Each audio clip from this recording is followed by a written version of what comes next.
Hello students, welcome to Eduvector and this is Manisha Sharma.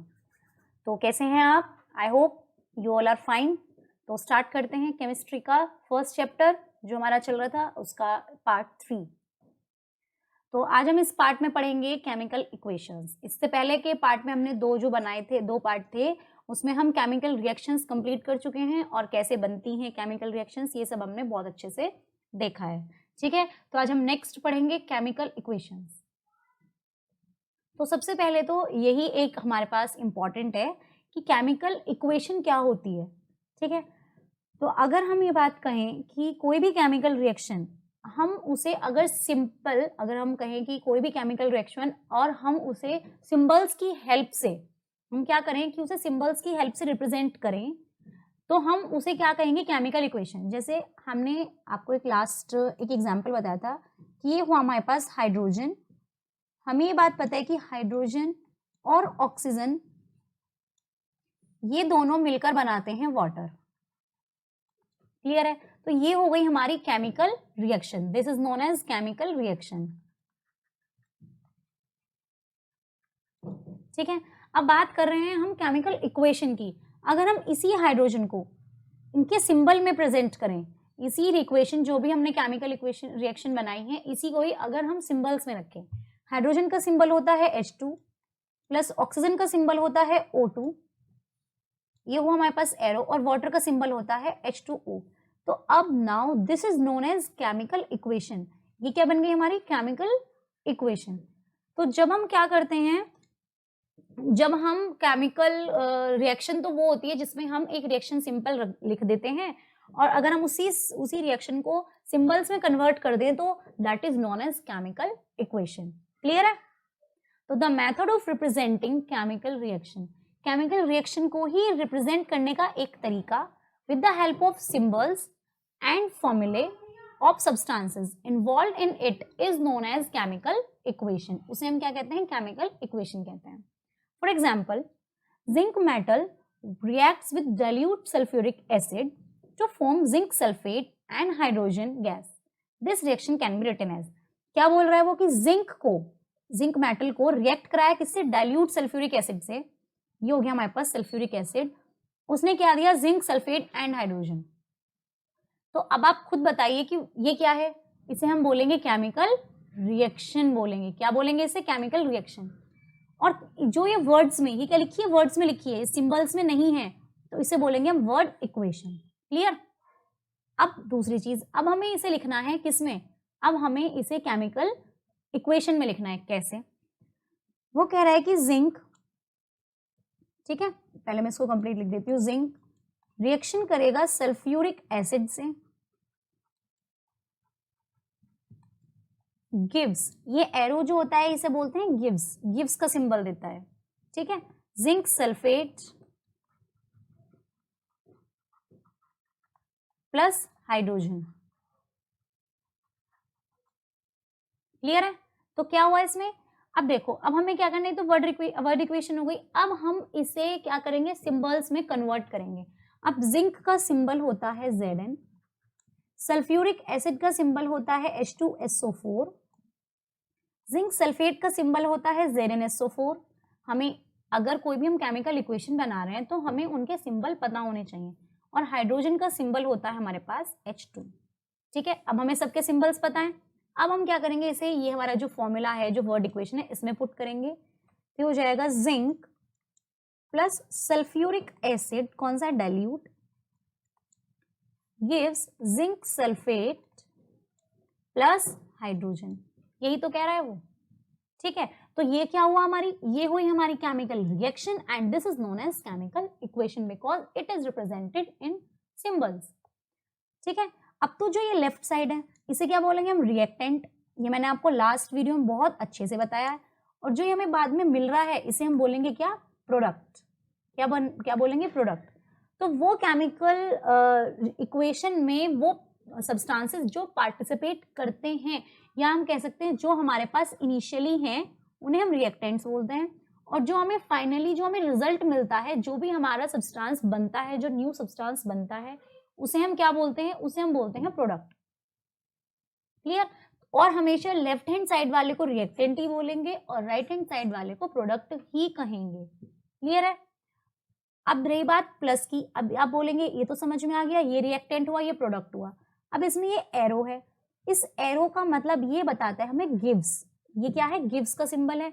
Gives का symbol का मतलब ये है कि इसमें जो भी मतलब इन दोनों को कंबाइन करके हमें ये मिला। ठीक है, अब ये जो प्लस वाला साइन है, प्लस वाले का मतलब होता है कंबाइन। हमें इन दोनों को क्या करना है? कंबाइन कर दिया। ये दोनों हमें ऐसे कंबाइन फॉर्म में मिल गए इस टाइप से। क्लियर? आई होप बहुत अच्छे समझ में आ गया होगा। ठीक है, तो ये लिखा है द सब्सटेंसेस व्हिच कंबाइन और react are known as reactant. जो रिएक्ट करते हैं और जो बाद में नया सब्सटेंस बनता है उन्हें हम कहते हैं प्रोडक्ट। क्लियर? अब इसके अंदर केमिकल इक्वेशन दो तरीके की होती है, एक होती है बैलेंस्ड केमिकल इक्वेशन और एक होती है unbalanced chemical equation. Balanced in case, अब हम पहले बैलेंस पढ़ते हैं। बैलेंस्ड केमिकल इक्वेशन तो ये होती है कि जितना इधर है, जो भी रिएक्टेंट में है नंबर ऑफ एटम्स, उतने ही नंबर ऑफ एटम्स प्रोडक्ट में भी होंगे। एक एग्जांपल नॉर्मली देख लेते हैं। अब रिएक्टेंट में जितने नंबर ऑफ एटम्स है, देखो Zn है, Zn है, इधर भी Zn है। ठीक है, इधर SO4 है, इधर भी SO4 है, इधर H2 है, इधर भी H2 है। ठीक है, और अब देखो Zn भी एक है, H2 भी एक है, SO4 भी एक है, इधर भी ऐसे ही है। तो क्या हुआ? जितने इधर लिए थे पार्टिसिपेट, इतने ही इधर कर रहे हैं, तो इसे बोलेंगे हम बैलेंस्ड केमिकल इक्वेशन। बैलेंस करना भी सिखाऊंगी जब जो अनबैलेंस केमिकल इक्वेशन होती हैं। जैसे एक एग्जांपल अगर मैं कहूँ, हमने हाइड्रोजन और ऑक्सीजन को मिलाकर वाटर बनाया। हाइड्रोजन के कितने मॉलिक्यूल्स हुए? 2। ऑक्सीजन के कितने हुए? 2। यहाँ पर भी देखो हाइड्रोजन के कितने हैं? 2, लेकिन ऑक्सीजन का कितना है? 1। तो क्या हुआ? ये भी 2 था, ये भी 2 था। अब हाइड्रोजन तो 2 है, ऑक्सीजन क्या हुआ? 1 रह गया। तो इसका मतलब क्या हुआ? ये हो गई अनबैलेंस्ड। ये क्या हुई? अनबैलेंस्ड केमिकल इक्वेशन हो गई। ठीक है, तो ये डिफरेंस होता है बैलेंस और अनबैलेंस्ड में। बैलेंस केमिकल इक्वेशन में इक्वल नंबर ऑफ एटम्स होते हैं दोनों तरफ, रिएक्टेंट में भी और प्रोडक्ट में भी। क्लियर है?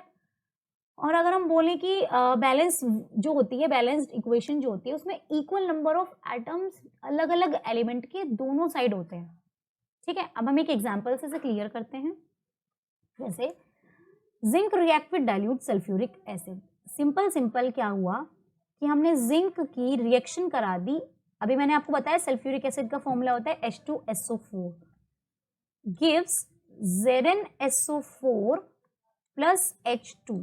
क्लियर? उसने यही दिया, हमने यही लिया। ये वाला एग्जाम्पल जो था, हमने बिल्कुल यही वाला एग्जाम्पल लिया है। अब देखो जिंक का कितना है यहाँ पर? 1। सब लिखना है बिल्कुल, नंबर ऑफ जिंक एटम्स। पहले हम ऐसे लिख लेते हैं कि नंबर ऑफ जिंक एटम कितना है? अब आप काउंट करो, 1 है। ये तो हो गया रिएक्टेंट में, और ये मान लिया हमने प्रोडक्ट में। चलो इधर लिखा है, हम इसे भी इधर ही बता देंगे। ठीक है, अब आप एक चीज खुद देखो कि इधर हम इसे जो भी हम एक बोल रहे हैं उसे हमने इकट्ठा एक तरफ लिखना है। अब उसने बोला है इधर हमारे पास क्या क्या चीजें हैं उन्हें देख लो। जिंक भी है हमारे पास हाइड्रोजन है, हमारे पास सल्फर है, हमारे पास ऑक्सीजन है। इन चारों के अलावा तो हमारे पास कुछ नहीं है। ठीक है, अब इस इक्वेशन है हमारे पास, ऊपर लिख देती हूँ दोबारा से, zinc plus H2SO4 gives ZnSO4 plus H2। यहां पर तो मैं आपको इस टेबल की हेल्प से बता रही हूँ, बट अगली बार जो मतलब आगे फर्दर एग्जांपल्स में आपको टेबल से मैं नहीं बताऊंगी, आपको डायरेक्ट ही करना है। टेबल बनाने में फिर टाइम वेस्ट होगा, और अगर आपको एक बार निकालने आ गए कि कितने एटम किसके हैं, तो फिर उसमें टेबल की जरूरत नहीं पड़ेगी, आप डायरेक्ट कर सकते हैं। ठीक है, अब बात करते हैं number of Zn atoms in reactant in product. Reactant कौन सा पार्ट है? This part is known as reactant and this part is known as product. अब देखो जिंक के एटम रिएक्टेंट में कितने हैं? 1। प्रोडक्ट में कितना है? 1। हाइड्रोजन एटम रिएक्टेंट में कितना है? 2, और हाइड्रोजन एटम प्रोडक्ट में कितना है? 2। सल्फर एटम रिएक्टेंट में कितना है? 1। जो ये पूरा है इसे पूरे को रिएक्टेंट बोलेंगे। क्लियर? अब सल्फर प्रोडक्ट में 1। ऑक्सीजन एटम रिएक्टेंट में 4 और प्रोडक्ट में 4। तो आप देख रहे हैं कि किसी में भी चेंज हुआ, ये भी 1 सेम है, ये भी सेम है, ये भी सेम है, और ये भी सेम है। तो जब सेम है तो ये क्या है? इसे हम कहेंगे balanced chemical equation, because total number, equal number of atoms on both sides in reactants as well as in products. Clear है? अब जब अगर दोनों तरफ सेम है, मानो यहाँ पे अगर ये 1 ना होके 2 होता तो क्या हो जाती है, चेंज हो जाती, और चेंज होती क्या हो जाती, पूरा डिस्ट्रॉय हो जाता है। तो हमें इसे अनबैलेंस बोलते कि बैलेंस नहीं है। आप एक और एग्जांपल से समझो। बैलेंस का मतलब क्या होता है कि सब इक्वल इक्वल अमाउंट में है, ठीक है, उसी को हम क्या बोलते हैं, बैलेंस बोलते हैं, ठीक है। अब हम पढ़ते हैं अनबैलेंस्ड केमिकल इक्वेशन। अनबैलेंस क्या होती है, ऑब्वियसली वैसे तो मैं बता चुकी हूँ कि जब अनइक्वल नंबर ऑफ एटम हो जाए, वन और मोर एलिमेंट इन द रिएक्टेंट। अब ये एक चीज हो रहा है, ये अनइक्वल कहीं पे भी हो सकते हैं, ये अनइक्वल कहीं पे भी हो सकते हैं, मतलब जरूरी नहीं कि सिर्फ रिएक्टेंट में ही ज्यादा होने चाहिए, प्रोडक्ट में कम, या रिएक्टेंट में कम प्रोडक्ट में ज्यादा, ऐसा नहीं है। क्लियर? अब इसे एग्जांपल से क्लियर कर लेते हैं। Hydrogen reacts with oxygen, hydrogen reacts with oxygen to form water. To form कह दो या फिर हम कह सकते हैं गिव कह दो। अब बताओ, number of H atom reactant में देखो कितने हैं, 2, प्रोडक्ट 2, ऑक्सीजन एटम्स रिएक्टेंट में 2, लेकिन प्रोडक्ट में कितना है, 1। क्या हो गया, डिसबैलेंस हो गई, तो इसे हम बोलेंगे अनबैलेंस्ड केमिकल इक्वेशन। क्लियर है? क्या हो गई है, अनबैलेंस्ड केमिकल इक्वेशन। अब इसका मतलब ये है, ठीक है, अब इसका मतलब क्या है कि देखो, अब अगली बार से मैं आपको ये नहीं, आपको यहीं पे करना है कि हाइड्रोजन के कितने, यहीं पे लिख दो 2, ऑक्सीजन के 2, हाइड्रोजन के 2 और ऑक्सीजन का 1, सीधा सीधा यहाँ पे कर दिया। या फिर हम कैसे, या फिर कैसे भी आप ऐसे भी लिख सकते हैं, हाइड्रोजन का 2 2, ऑक्सीजन का 2 1, कैसे भी आप लिख सकते हैं। क्लियर? तो क्या हुआ, अनइक्वल हो गया, यहाँ पे अलग है, यहाँ पे क्या अनइक्वल है, सिर्फ ऑक्सीजन अनइक्वल है, ठीक है। तो ये हो गई अनबैलेंस्ड केमिकल इक्वेशन। लेकिन एक और चीज, आप इसमें मानो हमने यूज किया था सिर्फ हाइड्रोजन और ऑक्सीजन, तो हमारे पास प्रोडक्ट में भी वही एलिमेंट मिलेंगे, हाइड्रोजन और ऑक्सीजन। हमें यहाँ पे कहीं से भी हम Zn नहीं लगा सकते, जब हमने Zn यूज ही नहीं किया तो अपने आप से Zn कभी नहीं आएगा। तो कहने का मतलब है कि मैटर को हम ना तो कभी भी क्रिएट कर सकते हैं और ना ही हम कभी भी डिस्ट्रॉय कर सकते हैं, और ना ही हम ऐसा कर सकते हैं कि हाइड्रोजन, और कि हमने एक ऑक्सीजन इसमें से क्या कर दिया, बाहर छोड़ दिया। नहीं, ऑक्सीजन हमेशा मॉलिक्यूल में होता है O2। ऑक्सीजन कभी भी ऐसा नहीं होता है, नेसेंट नहीं होता है, और नेसेंट ऑक्सीजन के जहाँ चांसेस होंगे वहां मैं आपको बहुत अच्छे से आगे क्लासेस में या फिर आगे बता दूंगी, ठीक है। तो जितने एटम्स हमारे रिएक्टेंट में पार्टिसिपेट करेंगे उतने ही सेम हमारे प्रोडक्ट में भी करेंगे, ना एक कम और ना एक भी ज्यादा, ठीक है। I hope you all satisfied with this. Clear है? अब according to law of conservation of mass, जो कि law of conservation of mass है, वो क्या कहता है कि मैटर को ना तो हम क्रिएट कर सकते हैं और ना ही हम डिस्ट्रॉय कर सकते हैं केमिकल रिएक्शन में। मतलब ऐसा नहीं है कि हमने यहाँ पे, हमें अगर एक ऑक्सीजन की जरूरत थी तो हम अपनी केमिकल इक्वेशन को ऐसा बना दे कि H2 और हमें एक ही ऑक्सीजन चाहिए, बन गया H2O। No, it is wrong, क्योंकि ऑक्सीजन हमेशा अवेलेबल होता है मॉलिक्यूल में, तो ये O2 में ही होगी। और ना ही हम ऐसा कर सकते कि यहाँ पे हम एक और ऑक्सीजन लगा दे कि भाई एक ऑक्सीजन यहाँ पे और एक ऑक्सीजन को यहाँ से अलग निकाल दे, ये भी गलत है। हम कुछ भी क्रिएट नहीं कर सकते, ना ही हम कुछ डिस्ट्रॉय कर सकते हैं, जो जैसा है वैसा ही होगा, ठीक है। करना क्या है इसका, वो हम आपको आगे इसी वीडियो को पूरा देखो, लास्ट तक बता देंगे। क्लियर है? इन अदर वर्ड्स हम ये कह सकते हैं कि number of various type of atom in reactant must be equal to the number of same type of atoms in products. Clear? अब हम बात कर रहे थे बैलेंसिंग ऑफ केमिकल इक्वेशंस की।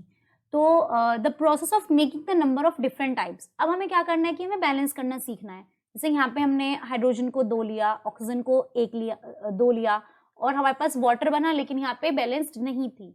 अब जो भी हमारे पास बैलेंस्ड केमिकल इक्वेशंस अनबैलेंस्ड होंगी, उन्हें हम बैलेंस करना सीखेंगे।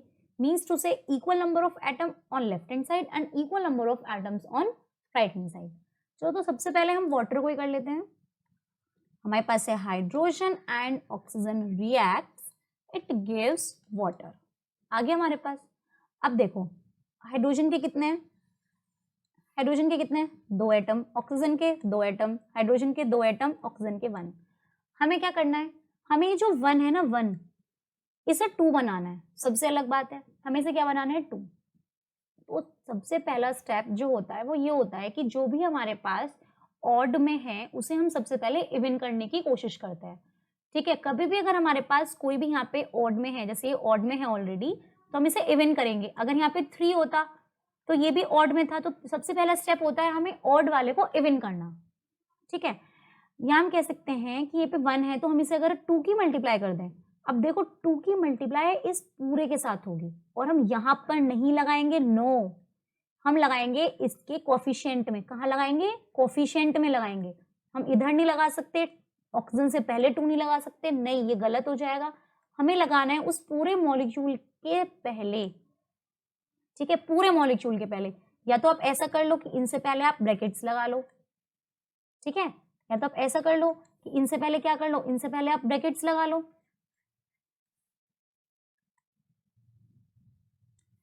कैसे? H2O। तो अब जैसे ये एक है, ये एक है, तो ऐसे ही अब ये पूरा एक है, H2O पूरा एक है। क्लियर? तो हम क्या करेंगे, ऑक्सीजन को यहाँ नहीं लगा सकते 2, यहाँ नहीं लगा सकते 2, इससे पहले नहीं लगा सकते, हम लगाएंगे पूरे मॉलिक्यूल से पहले यहाँ पर 2। जब हमने यहाँ पर 2 लगाया तो ऑब्वियसली ये 4 हो गया और ये 2 हो गया, इधर वाली। अब हमें दिखाई दे रहा है ये इधर भी 2 है और इधर भी 2 है। अब देखो ऑक्सीजन तो हमारा कंप्लीट हो गया। अब प्रॉब्लम आ गई हाइड्रोजन में। अब देखो पहले इधर ज्यादा कम थे, अब इधर ज्यादा, इधर कम हो गए। तो अगर हम इसमें भी 2 में, इसमें 2 में मल्टीप्लाई इस पूरे में नहीं होगी, सिर्फ हाइड्रोजन बढ़ा रहे हैं तो हाइड्रोजन में 2 में मल्टीप्लाई होगी। ठीक है, तो ये हो गया हमारे पास 4 और ये हो गया हमारे पास 2, इधर भी 4 इधर भी 2। अब दोनों क्या हो गए, बैलेंस्ड हो गई, दोनों क्या हो गई, दोनों बैलेंस्ड हो गई।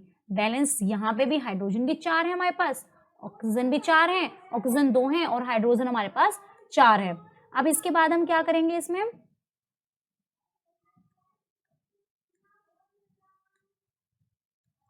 ठीक है, अब हम इसमें क्या करेंगे, अब इसमें जो हमारी फाइनल इक्वेशन आई है वो आई है ऐसे, 2H2 plus O2 gives 2H2O। अब देखो इसमें कितने हैं 4, इसमें कितने हैं 2, इसमें कितने हैं 4 और इसमें कितने हैं 2। अब क्या हुई, हमें मिल गया क्या, बैलेंस्ड केमिकल इक्वेशन। हमारी इक्वेशन बैलेंस हो चुकी है। जितने एटम हमने हाइड्रोजन के लिए हैं उतने ही एटम हमने ऑक्सीजन के लिए लिए। जितने एटम हमने ऑक्सीजन में मल्टीप्लाई करी थी, फिर हमें बाद में हाइड्रोजन वाला डिसबैलेंस हो गया, फिर हमने उसे किया। क्लियर? आई होप बहुत अच्छे समझ में आ गई होगी आपको बैलेंसिंग ऑफ केमिकल इक्वेशन। ठीक है, अब हम करते हैं, अब हम कोई एग्जाम्पल, दूसरा एग्जाम्पल लेते हैं। अब दूसरा एग्जाम्पल लेने के लिए भी चलो, अब वाटर का एग्जाम्पल हुआ। अब थोड़ा सा और, जैसे कि बहुत सारे, एक चीज और इनमें हमें ध्यान रखनी है, वो हमें भी बताएंगे। जैसे अगर हम कहें कि कुछ भी ले लो, जैसे कार्बन और ऑक्सीजन ले लिया। कार्बन तो हमें सिंपल C की फॉर्म में मिल सकता है, तो हमने कार्बन ऑक्सीजन से क्या बनाया, कार्बन डाइऑक्साइड बना दिया। तो देखो यहाँ पे कितना है 1, ऑक्सीजन में कितना है 2। अब क्या हुआ, ये CO2, तो C1 ऑक्सीजन 2, तो क्या हो गई, ये हो गई बैलेंस्ड। क्या हो गई हमारे पास, पूरी हमारे पास इक्वेशन बैलेंस्ड हो गई। एक और एग्जाम्पल, ये हमारे पास एक होती है C6H12O6, ये है हमारे पास ग्लूकोज, और ये बहुत फेमस रिएक्शन है, ये तो आपको 100% याद ही होनी चाहिए। अब अगर ये ग्लूकोज ऑक्सीजन से रिएक्ट करता है तो ये हमें देता है कार्बन डाइऑक्साइड और देता है हमें वाटर। क्लियर? अब आप देखोगे ये तो बहुत बड़ी है, इस रिएक्शन को कैसे बैलेंस करें, ये तो बहुत प्रॉब्लम क्रिएट कर देगी। नो, अब हम इसे इजीली करते हैं। तो हम सबसे पहले देखते हैं कार्बन के कितने हैं। कार्बन के रिएक्टेंट में 6 हैं और इधर सिर्फ 1 है। क्लियर? इसे नेक्स्ट पेज पे करते हैं। कार्बन के कितने हैं, कार्बन के रिएक्टेंट में कितने हैं 6 और प्रोडक्ट में कितना है 1। हमारे पास एक हाइड्रोजन है और एक ऑक्सीजन है, यही है सिर्फ, कार्बन हाइड्रोजन ऑक्सीजन। हाइड्रोजन के कितने हैं, इधर 12 हैं और इधर सिर्फ 2 हैं। इधर हमारे पास 12 एटम्स हैं, इधर सिर्फ 2 एटम्स हैं। अब आ जाओ इधर, ऑक्सीजन के कितने हैं 6 और 2 8, टोटल गिनना है पूरे रिएक्टेंट में टोटल, ये नहीं कि ऑक्सीजन ये वाला लगोगे, नहीं, पूरे रिएक्टेंट में टोटल। तो 6 और 2 8 हो गए, और इधर पहले हम इधर का लिख लेते हैं, ये हो गए हमारे पास 8 और ये हो गए इधर हमारे पास 2 और 1 3, ये हो गए हमारे पास 3। अब ये कार्बन था, हाइड्रोजन था, ये ऑक्सीजन था, ये हमारे पास रिएक्टेंट साइड है और ये हमारे पास प्रोडक्ट साइड है। ये अब देखो कि आप सबसे पहले किसे कन्वर्ट कर सकते हैं। अगर हम क्या करना है, हमने करना है कि सबसे पहले ऑड वाले को इवन बनाना है। अब इसमें ओड 2 हैं, ये वाला भी ओड है और ये वाला भी ओड है। अब आप एक खुद चीज देखो, 3 से 8 बनाना तो एक मुश्किल हो जाएगा। अब अगर हम 3 से 8 करके से इवन बनाने की कोशिश करें, थोड़ा टिपिकल है। हम क्या करेंगे, अगर हम इसमें 6 की मल्टीप्लाई कर दें, किसमें, कार्बन में, तो वापस आ जाओ यहीं पे, जो है हमारे वहीं पहुंच जाते हैं। C6H12O6 plus oxygen gives CO2 plus H2O। तो हमने क्या किया, कार्बन इधर हमारे पास क्या है, इधर हमारे पास जो कार्बन है वो सिर्फ थोड़ी सी मतलब कहा जाए तो सिर्फ एक जगह है। कहाँ है, सिर्फ एक जगह है इधर। तो जहां 2 जगह होता है तो हमें वहां पे थोड़ी प्रॉब्लम होती है उसे सॉल्व करने में। हम पहले एक वाले को सॉल्व करते हैं कि उसका मैटर सोल्व हो जाए। इधर 6 है, इधर हमारे पास 1 है, तो हमने 6 की मल्टीप्लाई कहाँ करेंगे, आप खुद बताएंगे, हम करेंगे यहाँ पे। तो कार्बन हमारे पास 6 हो गया, बैलेंस हो गए, कार्बन बैलेंस, ठीक है, ये हो गया हमारे पास बैलेंस पूरा।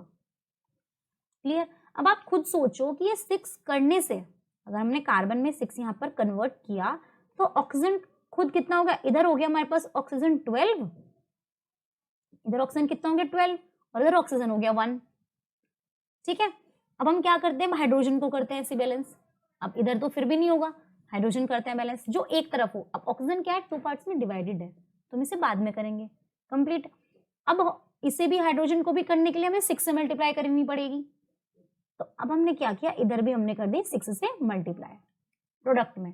तो हाइड्रोजन भी कितना हो गया 12 और ऑक्सीजन हो गया 6। अब आप खुद देखो कि कार्बन 6 ऑक्सीजन 12, अब ये भी हमारे पास बैलेंस हो गया, बचा क्या ऑक्सीजन। अब हम ऑक्सीजन को बैलेंस करेंगे। कार्बन 6 था, ऑक्सीजन 12 हुआ, हाइड्रोजन 12 हुआ, ऑक्सीजन 6, तो ऑक्सीजन इधर की तरफ कितना हुआ 12 प्लस 6 हो गया 18, और इधर 6 प्लस 2 ये हो गया मेरे पास 8। अगर अब हम देखें, अगर हमने इसमें कुछ भी ऐड किया, ठीक है, अगर हमने इसमें कुछ भी ऐड किया तो ये पूरा डिसबैलेंस हो जाएगा, तो हम इसमें ऐड नहीं करेंगे, तो 6 तो एज इट इज छोड़ दो। तो 6 तो इसमें से निकाल दे, कितने बचे 12। अब हमें कुछ ऐसे करना है इसे सॉल्व जिससे कि ये कंप्लीट हो जाए, और यहाँ पर कितना है मेरे पास 2, तो हम सीधा सीधा यहाँ पर 6 की मल्टीप्लाई कर देंगे, तो ये भी 12 हो गया। ठीक है, कि जितना हो सके उस चीज को सिंगल करके बैलेंस करने की कोशिश करनी है। हमें क्या करना है, सिंगल करके बैलेंस। तो इधर हो गया हमारे पास 12, अब देखो 12 और 6 18, इधर भी 18 और इधर भी 18, अब हमारे पास ऑक्सीजन भी बैलेंस हो गया। ठीक है, आगे समझ में, आई होप बहुत अच्छे समझ में आगे होगा। फिर से कोई प्रॉब्लम होगी तो आगे अगर बैलेंसिंग इक्वेशंस होंगी तो मैं उन्हें बैलेंस करके भी आपको जरूर समझाऊंगी। क्लियर है।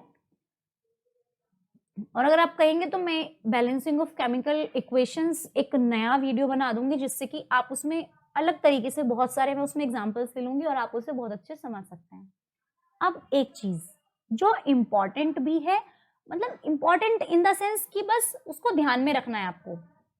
देखो, अगर हमें इक्वेशन को और थोड़ा सा अट्रैक्टिव या इंफॉर्मेटिव बनाना है तो हमें उसमें 3 बातों का ध्यान रखना है। पहला फिजिकल स्टेट, दूसरा हीट चेंजेस, तीसरा कंडीशंस। कैसे? फिजिकल स्टेट मतलब कि सॉलिड कौन सा है, लिक्विड कौन सा है, गैस कौन सा है। क्लियर। हीट चेंजेस मीन्स उसे एंडोथर्मिक रिएक्शन है कि एक्सोथर्मिक है, वो मैं आपको भी बताऊंगी आगे चल के। Conditions, conditions in the sense कि कौन सी कंडीशन में बन रही है। कुछ कंडीशंस भी होती हैं कि हमने हीट किया है या हमने उसे एनर्जी दी है, ये सब कंडीशंस में आती है। क्लियर। तो हम स्टार्ट करते हैं। To indicate the physical state of reactant and product in an equation. अब हमें इंडिकेट करने एक छोटा सा एग्जांपल जो हम ले रहे हैं वही ले लेते हैं। अगर हम वाटर वाले एग्जांपल, एक सिंपल है इसलिए लेते हैं। हाइड्रोजन प्लस ऑक्सीजन मिलके बनाती हैं वाटर। अब देखो सबके लिए होता है, अगर आपको कोई चीज मेटल है तो आप उसे सॉलिड, अगर मेटल होता है तो मेटल सॉलिड होता है तो उसे हम डिनोट करते हैं एस से। अगर कोई चीज लिक्विड है, जैसे कि अगर हमें पता है कि हाँ ये चीज लिक्विड है तो उसे हम डिनोट करेंगे एल से। क्लियर है। ठीक है। और अगर कोई भी चीज वाटर होती है तो वाटर हमेशा, या वाटर में कोई चीज डिसॉल्व की जाती है तो हमेशा एक्वस बोलते हैं उसे। एक्वस का मतलब पानी होता है। क्लियर। कोई चीज गैस में है तो आपको उसे लिखना है जी से, डिनोट करना है। ये बस आप ध्यान में रखो। अब आप कहेंगे कि मैम अब एक बात बताओ कि हमें कैसे पता चलेगा ये चीज गैस है, इसमें जी लिखना है, ये चीज सॉलिड है इसमें S लिखें, ये चीज लिक्विड है इसमें L लिखें। वेट, अभी हम उसे बताते हैं कैसे। अब देखो, हाइड्रोजन सबको पता है गैस होती है, तो क्या लिखा हमने हाइड्रोजन को? गैस। ऑक्सीजन हमें सबको पता है ऑक्सीजन इज अ गैस। अभी मैंने आपको क्या बताया कि वाटर वाली बात आ जाए, वाटर वाली बात आ जाए तो सबसे पहले वहां पे क्या होता है? Aqueous AQ। तो हमें ये इस तरीके से नहीं लिखनी है, पहले से बैलेंस कर लेते हैं। यहाँ पर 2 हैं, यहाँ पर 2 हैं, ऑक्सीजन यहाँ पर 2 हैं, हमने यहाँ पे 2 किया और यहाँ पे 2 कर दिया। तो हम इसे लिखेंगे ऐसे, उसके साइड में लिखेंगे जिससे कि हमें पता चल जाए कि हाँ ये हमने रिप्रेजेंट की हुई है इस तरीके से, gives 2H2O aqueous. Clear?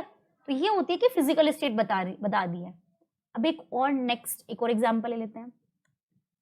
Zinc plus H2SO4 gives ZnSO4 plus H2। अब हमें सबको पता है जिंक इज अ मेटल और zinc metal is a solid, दोनों बात पता है, तो हम इसे लिखेंगे जिंक को सॉलिड से, S से डिनोट करेंगे। अब बात करते हैं, उसने बोल दिया पहले ही ये जो H2SO4 होता है डाइल्यूट होता है।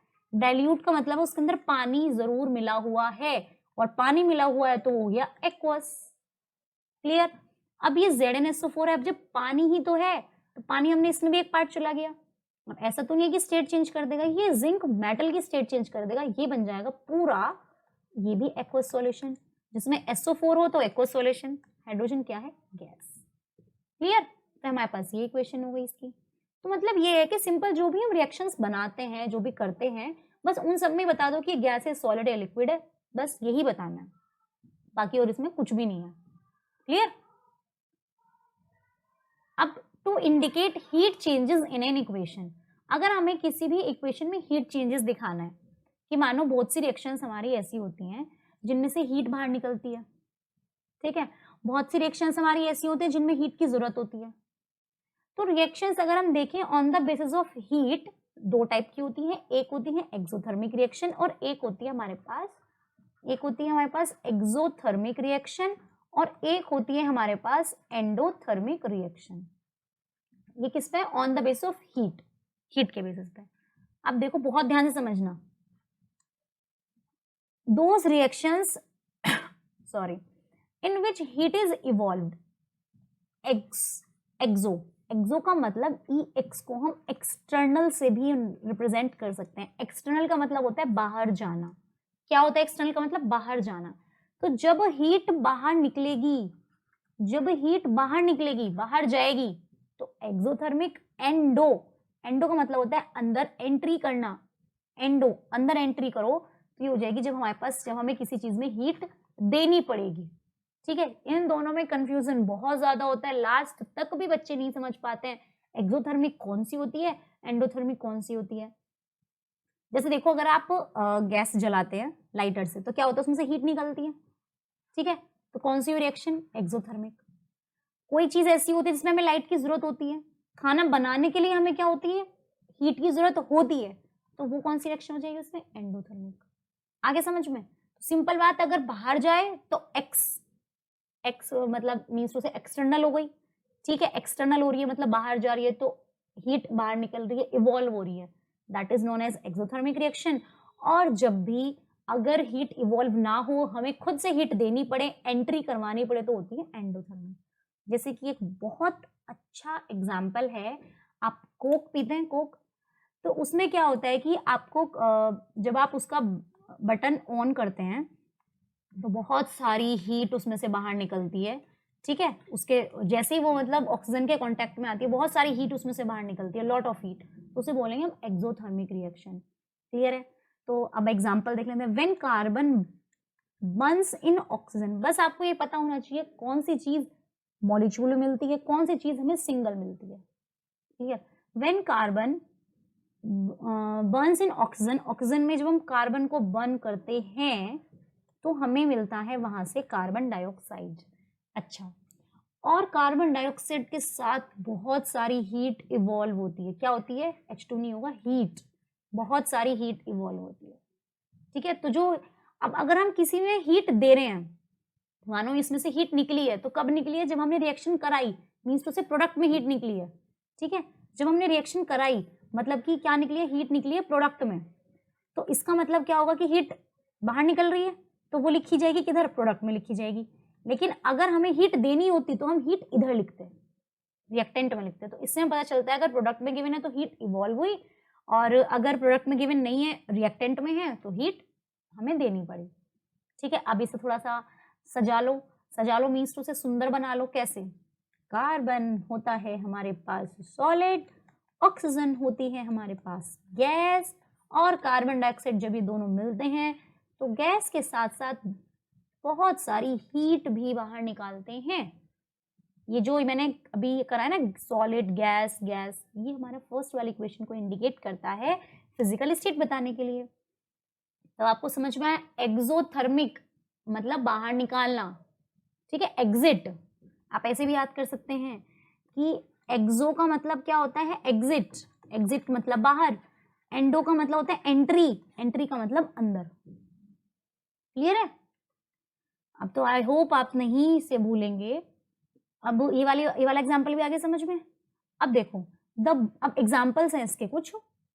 The burning of carbon in oxygen is an exothermic reaction. ये क्वेश्चन अलग से पूछा जाता है, what are the two types of reactions on the basis of heat, या वो ऐसे भी पूछ सकता है what are exothermic reactions and what are endothermic reactions. ठीक है, अब मैंने कार्बन का ऑक्सीजन के साथ रिएक्शन बताई, कार्बन डाइऑक्साइड बना और हीट इसमें से इवॉल्व हुई, तो ये वाला एग्जाम्पल किसका हुआ, एक्सोथर्मिक रिएक्शन का। ठीक है, दूसरा बर्निंग ऑफ नेचुरल गैस। अब मेरा ये क्वेश्चन है कि नेचुरल गैस क्या होती है। नेचुरल गैस होती है हमारे पास मीथेन। ठीक है, और मीथेन का फॉर्मूला होता है CH4। अब नेचुरल गैस को जब हम बर्न करते हैं, बर्न इन द सेंस जहां पर भी बर्न आ जाए, बर्न इन द एयर या बर्न, तो वहां पर ऑक्सीजन की प्रेजेंस में। ठीक है, अब कोई भी चीज को हम बिना ऑक्सीजन के तो नहीं जला सकते, एनवायरमेंट में ऑक्सीजन प्रेजेंट रहती है, तो क्या होगा, वहां से भी क्या बनती है, कार्बन डाइऑक्साइड और वाटर, और बहुत सारी हीट भी निकलती है बाहर। ये भी एक एक्सोथर्मिक रिएक्शन है। अब ये क्या है हमारे पास, गैस, ये क्या है हमारे पास, गैस, ये क्या है, गैस, और ये है हमारे पास एक्वस, और ये हमारे पास, वैसे ये जो वाटर वाली होती है भी इसमें गैस ही होती है, और ये हमारे पास होगी हीट एनर्जी। क्लियर है हमारे पास, आ गया बहुत सारा समझ में। अब गैस से कभी भी वाटर नहीं बनेगा, इसको आपको गैस ही लिखना पड़ेगा। गैसेस स्टेट मीन्स टू से वेपर्स में वाटर मिलाया मैं। ठीक है, अब जहां पर गैस को अगर तुम ठंडा करोगे तो वाटर, ऑब्वियसली वाटर तो नहीं मिलेगा ना। ठीक है, तो ये वाली हो गई हमारे पास एक्सोथर्मिक। अब रेस्पिरेशन भी एक्सोथर्मिक रिएक्शन प्रोसेस होता है। अब आप कहोगे कि रेस्पिरेशन यहाँ पर क्या कर रहा है।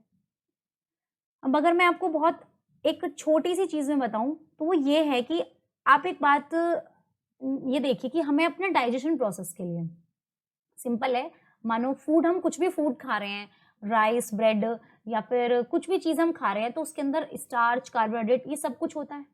क्लियर? लेकिन जब वो हमारे खाना जो भी हमने खाया वो डाइजेस्ट होता है, तो ये छोटे छोटे पार्ट्स में टूट जाता है। ठीक है, जब छोटे छोटे पार्ट्स में टूट जाता है तो इसी को हम क्या कहते हैं, ये भी हमारे पास क्या होता है, इसमें से फिर हीट इवॉल्व होती है, वो हीट बाहर निकलते हैं जिससे हम एक्टिव होते हैं अपने वर्क को करने के लिए। ठीक है, तो उसी को हम, ये भी इसी को हम क्या बोलते हैं, इसीलिए एक्सोथर्मिक प्रोसेस। ठीक है, तो ये एनर्जी हमारी बॉडी को मेंटेन करती है, हमारी बॉडी की हीट को मेंटेन करती है। ठीक है, इसको हम बोलते हैं एक्सोथर्मिक प्रोसेस। मैग्नीशियम वायर का ऑक्सीजन में बन जाना भी हमारा एक्सोथर्मिक रिएक्शन ही होता है। ठीक है, नेक्स्ट, अब आता है नेक्स्ट एंडोथर्मिक रिएक्शंस। अब सिंपल बता दी, एंडो मतलब एंट्री कराओ, जिसके अंदर हीट को एब्जॉर्ब किया जाएगा, या फिर जिसमें हम हीट को एब्जॉर्ब कराएंगे, एंट्री कराएंगे, उसमें हम बोलेंगे एंडोथर्मिक रिएक्शन। ठीक है, अब इसका एग्जाम्पल है बहुत अच्छा और बहुत इंपॉर्टेंट एग्जाम्पल है कि जब हम बनाते हैं नाइट्रोजन मोनोऑक्साइड, तो हमें चाहिए होती है नाइट्रोजन और हमें चाहिए होती है ऑक्सीजन। अब हमें इन दोनों को मिलाकर हमें बनाना है नाइट्रोजन डाइऑक्साइड, तो बन जाएगा। हमें डाइऑक्साइड नहीं चाहिए, हमें बनाना है नाइट्रोजन मोनोऑक्साइड, एक ऑक्सीजन के साथ चाहिए। तो हम क्या करेंगे, इसके साथ इसमें बहुत सारी हीट इसे दे देंगे, इतनी हीट दे देंगे कि ये अपने आप ही नाइट्रोजन मोनोऑक्साइड में कन्वर्ट हो जाए। तो हमने क्या किया, इसे हीट दी, हमने क्या किया, इसे हीट दी और इन्होंने इस हीट को एब्जॉर्ब किया, जिससे इसने नाइट्रोजन मोनोऑक्साइड बना ली। तो इसी प्रोसेस को हम क्या कहेंगे, एंडोथर्मिक, जिसमें हीट को एब्जॉर्ब कराया जाता है, that is known as endothermic reaction. Clear है? ठीक है, हम लास्ट में यहाँ पे हीट लिख सकते हैं। एनर्जी प्रोवाइड करा रहे हो तो जरूरी नहीं है सिर्फ हीट ही हो, एनर्जी भी बोल सकते हैं। एनर्जी प्रोवाइड कराइए तो हम एनर्जी बोलेंगे, हीट प्रोवाइड कराइए तो हीट बोलेंगे। क्लियर? आई होप बहुत अच्छे से हुआ होगा। नेक्स्ट, अब इसके एग्जाम्पल है, नाइट्रोजन ऑक्सीजन को नाइट्रोजन मोनोऑक्साइड बनाने के लिए जितनी भी डिकम्पोजिशन रिएक्शन होती हैं, डिकम्पोजिशन का मतलब मैं आपको नेक्स्ट लेक्चर में बताऊंगी जरूर, जब मैं टाइप्स ऑफ केमिकल रिएक्शंस कराऊंगी।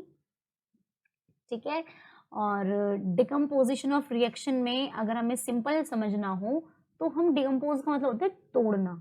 जैसे मानो हम किसी भी चीज को तोड़ रहे हैं, CaCO3 को ही हम तोड़ रहे हैं, तो क्या होती है, हीट की जरूरत होती है। हम किसी भी चीज को बिना हीट के या बिना एनर्जी के नहीं तोड़ सकते। अगर हम उसे तोड़ना हो, डिकम्पोज मतलब तोड़ना, ठीक है, कुछ भी चीज हो तो उसे नहीं तोड़ सकते अगर हम बाहर से उसे हीट ना दें, या हम कहें कि उसे हम बाहर से एनर्जी ना दें। अपने आप रखी रखी तो कोई चीज नहीं टूटेगी ऑब्वियसली। तो वो एग्जाम्पल किस चीज का हो जाएगा, एंडोथर्मिक रिएक्शन का। जैसे कि एग्जाम्पल दे भी रखा है एक, कैल्शियम कार्बोनेट, वो भी एंडोथर्मिक का है। फोटोसिंथेसिस की इक्वेशन मैंने अभी बताई थी, C6H12O6 plus oxygen gives CO2 and water. Clear? इसमें भी क्या होती है, इसमें भी जो मतलब इसमें भी क्या होती है, फोटोसिंथेसिस को भी हम एंडोथर्मिक रिएक्शन ही बोलते हैं। नो, आई थिंक ये यहाँ पे शायद गलती से लिखा गया है, बिकॉज फोटोसिंथेसिस की रिएक्शन एंडोथर्मिक नहीं होती है, वो एक्सोथर्मिक होती है। अगर इसका भी एक प्रोसेस है, ये इधर से भी बन सकती है, मीन्स टू से ये हमने यहाँ पर हीट इवॉल्व होती है तो ये हो जाएगी एक्सोथर्मिक। अगर हम ग्लूकोज में ऑक्सीजन मिला रहे हैं तो एक्सोथर्मिक होगी, और अगर हम कार्बन डाइऑक्साइड और वाटर की रिएक्शन करा रहे हैं हीट देने के बाद तो ये रिवर्सिबल होती है क्योंकि रिएक्शन, तो ये ग्लूकोज बनेगा, तो ये उस टाइम पे क्या हो जाएगी, ये हो जाएगी उस टाइम पे एंडोथर्मिक रिएक्शन। क्लियर है? अब वाटर का भी इलेक्ट्रोलिसिस अगर हम कराएं हाइड्रोजन ऑक्सीजन के साथ, वो भी एंडोथर्मिक रिएक्शन ही होता है। ठीक है, आगे समझ में। Next, to indicate the conditions, क्या है, to indicate the conditions under which the reaction takes place. इसमें क्या होता है कि हमें ना हीट इन द सेंस हमें यहाँ पे सनलाइट की प्रेजेंस पड़ती है, हमें यहाँ पर सनलाइट की जरूरत पड़ती है जब हम ये वाली इक्वेशन बनाते हैं। तो अगर हम इस पॉइंट ऑफ व्यू से देखें कि सनलाइट की हमें क्या होता है, बिना सनलाइट में फोटोसिंथेसिस रिएक्शन नहीं हो सकती, तो तब हमें क्या होता है, तब हमें तब इसे हम एंडोथर्मिक बोलते हैं। अगर वो सिंपली आपसे ग्लूकोज की रिएक्शन पूछ रहा है, फोटोसिंथेसिस की रिएक्शन पूछ रहा है, तो उसमें आप एंडोथर्मिक ही टिक करेंगे। ठीक है, क्योंकि सनलाइट की एनर्जी को एब्जॉर्ब करके ही पौधे अपना खाना खुद बनाते हैं, प्लांट्स अपना खाना खुद बनाते हैं। Next, to indicate the condition under which the reaction takes place. अब ऐसी कंडीशन को हम इंडिकेट कैसे करें, मीन्स टू से अगर हमारे पास एक एग्जाम्पल लें, ये कहना चाह रहा है सिंपल, अब देखो हीट का साइन एक होता है, इसे हम बोलते हैं डेल्टा। ठीक है, अगर हमें किसी इक्वेशन किसी भी इक्वेशन में या किसी भी केमिकल रिएक्शन में अगर हीट की जरूरत होती है तो हम सीधा सीधा क्या कराते हैं, डेल्टा लिख देते हैं, लेकिन उसके साथ एक कैटलिस्ट भी हो। अब कैटलिस्ट क्या होता है, वो हमारी रिएक्शन को फास्ट कर देता है, उसे हम कैटलिस्ट बोलते हैं। एक एग्जाम्पल है, इतना डीप आपसे नहीं पूछेगा, ये सिर्फ और सिर्फ आपको समझाने के लिए कि ये होते क्या है, क्या जरूरत होती है। ये एग्जाम पॉइंट ऑफ व्यू से इतना इंपॉर्टेंट बिल्कुल भी नहीं है। ठीक है, एक एग्जाम्पल, क्योंकि आपको इतना टिपिकल वो जरूर नहीं देगा। उसे क्या हुई, हीट की जरूरत हुई इसे टूटने के लिए, एक तरीके से ये भी डिकम्पोजिशन रिएक्शन हो गई, तो इसने ये बना लिया पोटेशियम क्लोराइड और ऑक्सीजन।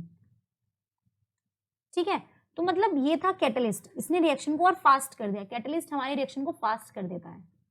ठीक है, अभी क्या हुआ, हीट, इसे आप इतना ज्यादा ना समझें, बस इतना ही है कि कंडीशन को बताने के लिए अगर हीट हो रही है कोई चीज या फिर कुछ भी चीज, हम किसी भी चीज को करा रहे हैं, इसको इतना ज्यादा कराने देखने की समझने की कोई जरूरत नहीं है।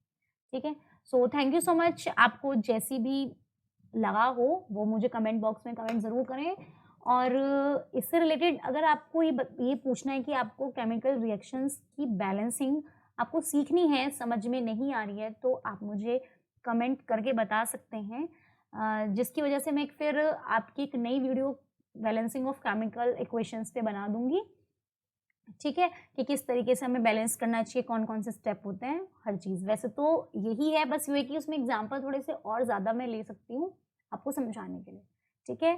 तो thank you so much, take care, और चैनल को सब्सक्राइब करना ना भूलें और बेल आइकन प्रेस करना ना भूलें for getting more new videos. Bye.